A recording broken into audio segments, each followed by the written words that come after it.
Greetings and various assorted salutations. Welcome to a quick little Canvas tour. This is intended for my students in fall 2025. This is just showing kind of how the courses are set up. This semester I teach U.S. History 2 and U.S. Government. However, structurally both classes are the same in their layout. I'm a firm believer of the school of thought that I teach social studies. We just happen to use computers because they're a convenient technology available to us. And by standardizing and trying to organize things in a certain way, it allows us to focus more on the content itself and less on the tool and mode of delivery. That's hopefully the idea. So let's dive in. We'll use government for the example today. Let me put it in student view. So when you go into the course, right at the top you'll see recent announcements. And then below that you'll have whatever the current assignments are. Right now you can see the only thing posted is the class supplies list. If you see this red dot here, that's an indicator that you have not opened or looked at that message directly. So like if I click on this, you can see the announcement and the details are there. If you ever want to look at an archive of all the announcements ever posted for the course, you can click here. You can search through the announcements. Typically, I post announcements with the weekly agenda. I'll post announcements about important changes. Sometimes I'll post announcements about notable, like this day in history. Like I think we have got one set to post for Labor Day. The history of Labor Day is kind of a fun one. But this is kind of where those things are at. Let's go back to the home page. Now you can see the red dot's gone because we opened the announcement. Scrolling down here, there's a few other things right here. You may also notice the features on the sides. So for example, if we go all the way to this side, you'll see that you have an inbox. The Canvas inbox is not a heavily used feature, but I will sometimes, if there's an error with your assignment submission or there's something that comes up, I may use this message box. Many of these messages may forward to your school-issued email, but if you see a red dot here or a red dot with a number, that means you got mail. Because sometimes Canvas uses this for messaging, like assignments not turned in, reminders of due dates, things like that. Going over here to this sidebar over here, the announcements archives. Modules are where everything is at and located and organized. We'll look at that more in a second. We've also got the syllabus. The syllabus has details on the course and its policies. My course, not all courses do this, but you can view your grades in Canvas in my course. I provide feedback through Canvas. I fill out rubrics on Canvas. If you turn in an assignment on the computer through Canvas, I grade it there. If you turn in an assignment on paper, I grade it in Canvas as well. This allows me to organize the learning experience and keep everything in one place where you can see it all. There's links to Skyward and Clever and Teach TCI LTI 1.3. That is our online textbook. I'll go into that in more detail as it comes up. We'll jump over to the other side here. You can see there's a variety of resources here. The to-do list might be useful to you. The to-do list is an auto-generated list of the assignments prioritized by what is the most recently, what is coming up next for its due date. It's a convenient resource in that regard. There's a few other features here. These are common to all Canvas courses. If you click on the course stream, it'll show recent activity in Canvas. There's not a whole lot of stuff going on in here. There's that. Let's go home. The course calendar, let's click on that for a second. if your teachers are using Canvas, this course calendar thing will show you like when things are due. It's a convenient tool for that. Let's go back. It really depends on how much you use it. Let's view notifications.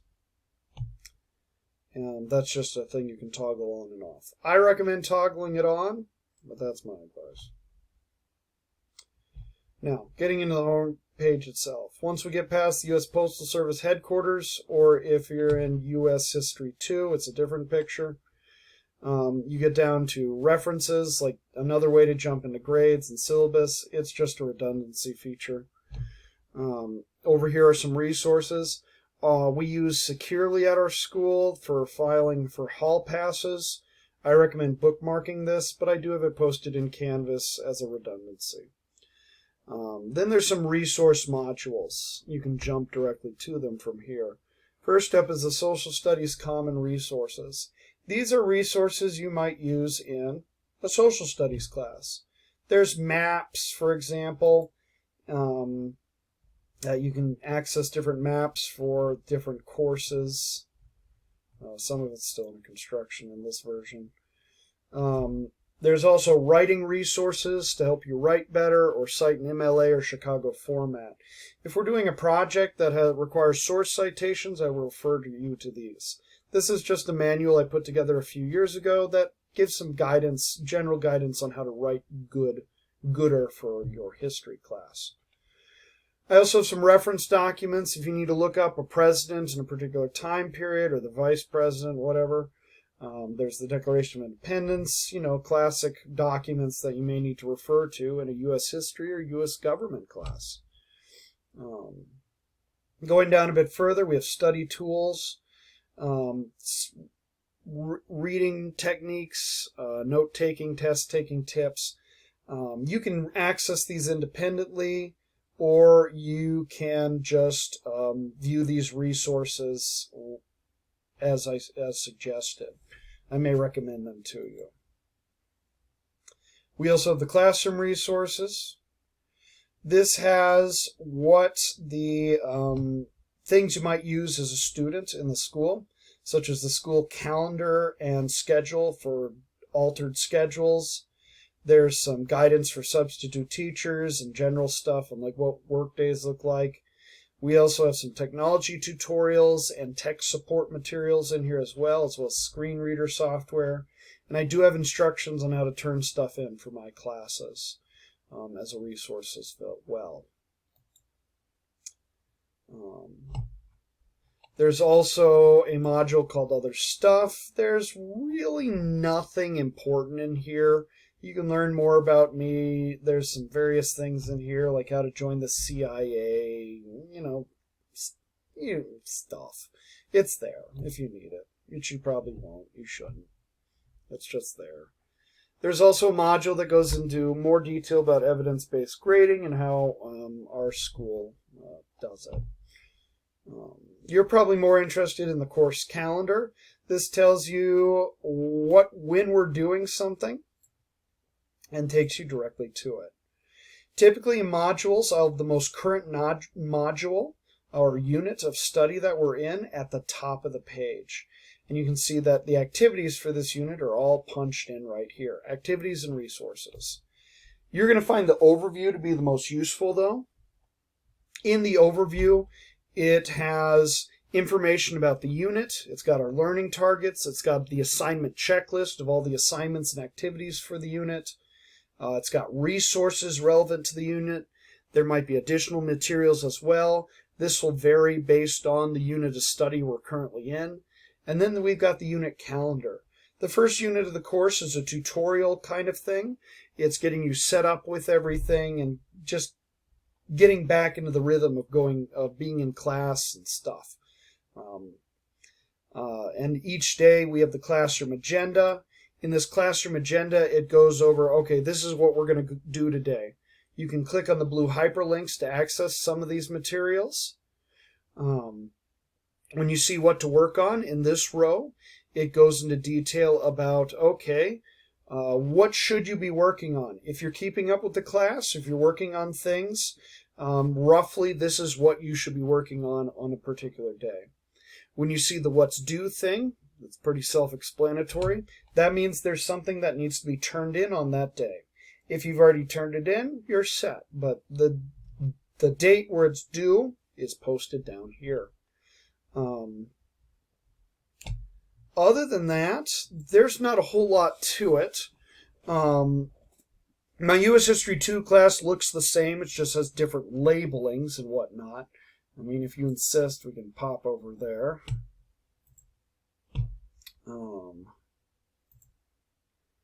But let's pull this up. But the main difference you can see in week 1 is it's got a different picture and a different name on the course. But part of this has to do with, in order to better meet the needs of the students, I try and standardize the layout of things as much as possible so that you can best follow through on, well, completing the tasks.